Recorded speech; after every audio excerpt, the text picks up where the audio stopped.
Sebelum lanjut, jangan lupa subscribe dulu channelnya, dan nyalakan lonceng notifikasi, agar tidak ketinggalan update video islami terbaru, dari channel Termometer Islam.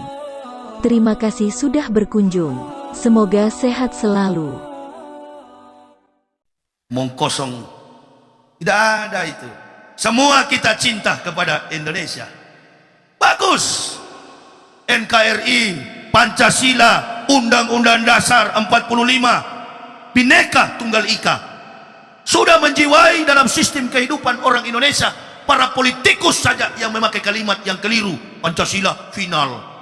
Ini nggak pernah olahraga. Di olahraga ada last two, ada last one, betul. Final belum finish, final to the finish. Sudah percakapan dalam ruang publik terkait dengan jejak rekam politik tidak bisa dibawa dalam konteks perjalanan suci keyakinan. Artinya begini, situasi yang sedang terjadi di Indonesia ini, Islam pada umumnya karena meletakkan dasar pondasi keislamannya dari awal memang sudah salah. Ini bangunan ini kan belum jadi, tapi kelihatannya beton-beton yang ada ini, insya Allah satu tiang ini pun mungkin ada beratnya 2 ton. Mampu dia menopang atap yang di atas, kuat, kokoh kelihatannya. Bukan tiangnya yang kokoh, pondasinya insya Allah kokoh. Nah sekarang persoalannya mengkonstruksi, mendestruksi, membangun dan menghancurkan bangunan ini. Mana yang lebih mudah? Menghantam tembok dindingnya, tiang-tiangnya, atau kita gali dari pondasi?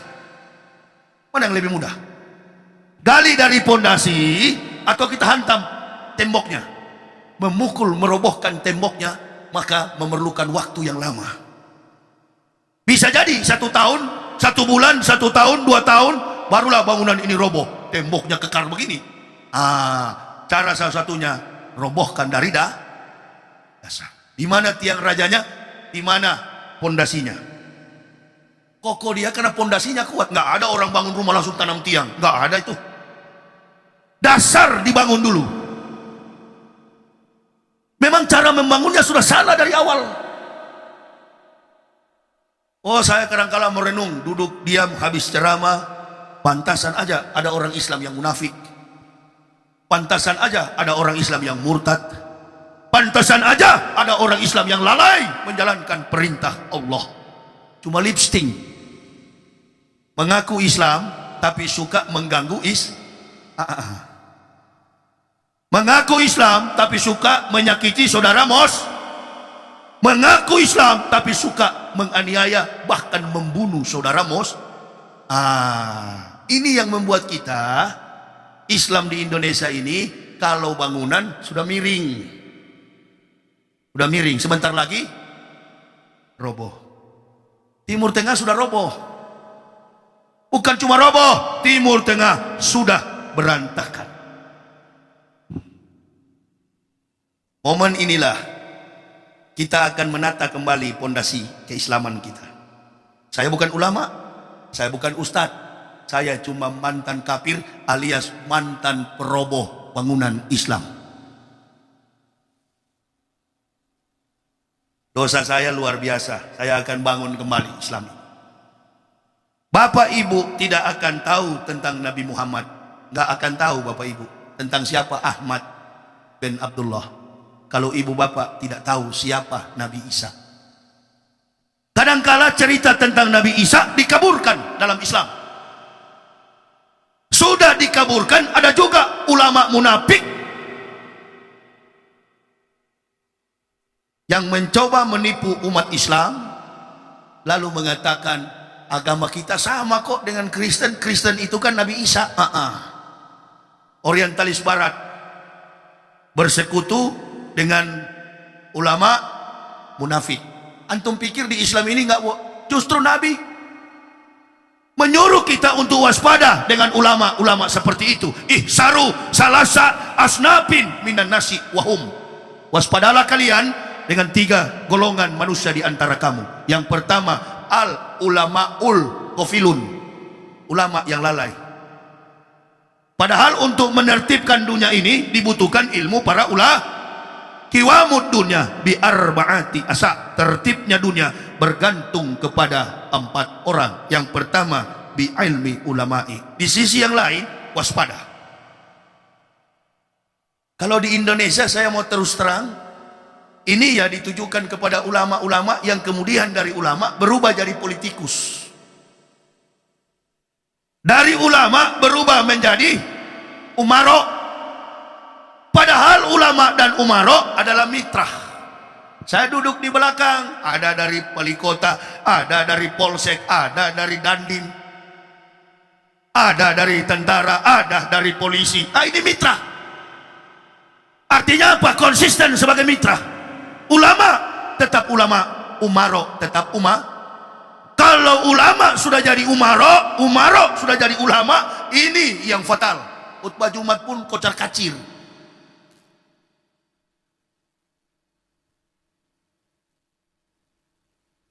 Ya, bangsa kita ini kan sama dengan seorang mu'alaf baru masuk Islam. Saya bukan mu'alaf ya. Oh enggak, saya enggak pernah mengaku saya mu'alaf. Mu'alaf itu orang yang dibujuk hatinya. Dalam kamus besar, the big kamus Arabic, dalam kamus besar bahasa Arab, mu'alaf artinya orang yang dibujuk hatinya. Saya enggak ada yang bujuk. Saya, istri dan 3 orang anak mendapatkan Islam dengan cara yang berbeda seperti Bapak Ibu. Beda dengan cara Bapak Ibu. Kami mendapatkan Islam dengan segala macam pengorbanan jiwa dan raga. Teruji keislaman kami. Mampu meninggalkan jabatan, mampu meninggalkan family, mampu meninggalkan sanak keluarga, nasab kami tinggalkan demi kecintaan kepada Islam. Ibu bapak sudah tidak ada pengorbanan, merusak nggak tahu malu. Makanya mesti dikasih malu oleh mantan-mantan kafir. Kau ngaku Islam, kau cubit-cubit Islam. Nggak tahu malu kau. Orang Islam suka hancurkan Islam berarti lebih kafir daripada 13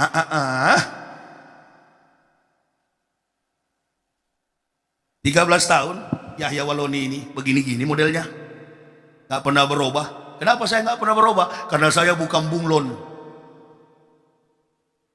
Saya bukan gurita. Gurita di laut, batu putih jadi putih, batu merah jadi merah, batu biru jadi biru, batu hitam jadi hitam. Gurita. Kalau ibu bapak buka mulut, lidah kita satu, tapi kalau lidah ular bercabang. Banyak lidah ular di sekitar kita ini. Hari ini bicara A, besok jadi B. Orang jangan begitu kawan. Kalau jadi manusia, dari pertama bicara A sampai masuk ke liang kubur tetap itu orang. Kenapa begini? Cara penerimaan kita beda. Ibu bapak tidak akan paham Nabi Muhammad kalau tidak paham Nabi Isa alaihissalam. Apa alasannya? Karena satu-satunya Nabi yang menyampaikan akan datang Nabi Muhammad, Nabi Isa alaihissalam. Kampung yang kecil, hiduplah seorang wanita solehah. Dikisahkan dalam syair kitab Yahudi, Tenak Torah Nebi'im Ketubim, atau dipersingkat kitabnya syair Talmud Yahudi. Wanita ini pandai menjaga sholat 2 waktu. Wanita ini juga di samping pandai menjaga ibadah sholatnya, dia juga pandai menjaga kehormatan dirinya sebagai seorang wanita. Dikisahkan dalam kitab Talmud, Maryam itu tidak pernah nampak kuku jari tangannya, bahkan kuku kakinya yang tampak hanya kedua kelopak matanya. Berarti Maryam menggunakan cadar. Cadar di Indonesia dilarang.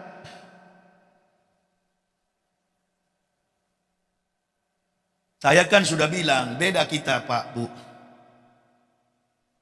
Makanya saya nggak mau ngaku mu'alaf. Mu'alaf orang yang dibujuk hatinya. Saya, istri dan 3 orang anak masuk Islam, nggak ada yang bujuk. Mayahdillahu fahuwal muhtadin, wa mayudlil faulaika humul khasirun. Barang siapa, kata Allah, yang kami beri petunjuk, maka mereka adalah muhtadin. Orang yang mendapat petunjuk disebut muhtadin. orang yang keluar dari Islam disebut murtadin. Bukan yang masuk Islam mu'alaf, bukan. Mu'alaf itu di Al-Baqarah. Innalladzina kafaru sawa'un alaihim a'ansartahum am lam tunshirhum la yu'minun. Sekalipun engkau meyakinkan wahai Muhammad, orang-orang kafir tidak akan beriman kepada Allah. Tapi di Quran surah An-Nur lain lagi. Laqad ansalna ayatin mubainatin wallahu yahdi ma yasha'u ila siratim mustaqim. Itulah kami. Laqad ansalna ayatin mubainatin. Mendapatkan Islam dengan referensi keilmuan yang jelas terkait dengan dasar keislaman, pondasi tauhid. Dari mana pondasinya? La ilaha illallah. Mengapa mengucapkan la ilaha illallah? Amantu billahi wa bima qala Allah taala, amantu bi rasuli wa bima qala Rasulullah Muhammad sallallahu alaihi wasallam. Mantap pondasinya. Tidak hanya la ilaha illallah waktu mau kawin, Muhammad Rasulullah, la ilaha illallah karena tetangganya Islam mau masuk Islam. Enggak begitu. Islam tidak membutuhkan kuantitas, Islam membutuhkan kualitas. Makanya kalau ada orang Eropa masuk Islam, jarang orang-orang bodoh. Para saintis, kaum jenius, orang-orang terpelajar, kompetensi, kemampuan intelektual mereka di atas rata-rata. Orang yang murtad dari Islam hanya dua persoalan. Kalau enggak Indomie satu bungkus, waras 1 liter. Amin ya Rabbal. Mulia agama ini. Jerman, 1 distrik masuk Islam. Amerika, di Masjid Indonesia Muslim Community Al-Hikmah Moskow in New York. Setiap hari ada saja orang masuk Islam di masjid itu. Imam besarnya Samsi Ali, orang Makassar, kecil badannya, bermodalkan Al-Quran, tapi satu-satunya laki-laki di bumi ini yang mampu menumbangkan arogansi, Donald Bebek. Presiden Amerika digoyang sama Samsi Ali. Sombongnya Donald Trump, keangkuhannya Donald Trump dikalahkan laki-laki kecil dari Sulawesi, suku Kajang, orang Makassar, Samsi Ali, orang Indo. Apa yang dia kalahkan? Bukan argumentasi politik, bukan argumentasi sains, bukan argumentasi sosio dalam kultur masyarakat Amerika sebagai negara paman Syam yang mampu meruntuhkan arogansi Donald Bebek bermodalkan Al-Quran. Wa innaka lahudau wa rahmatul lil mu'minin.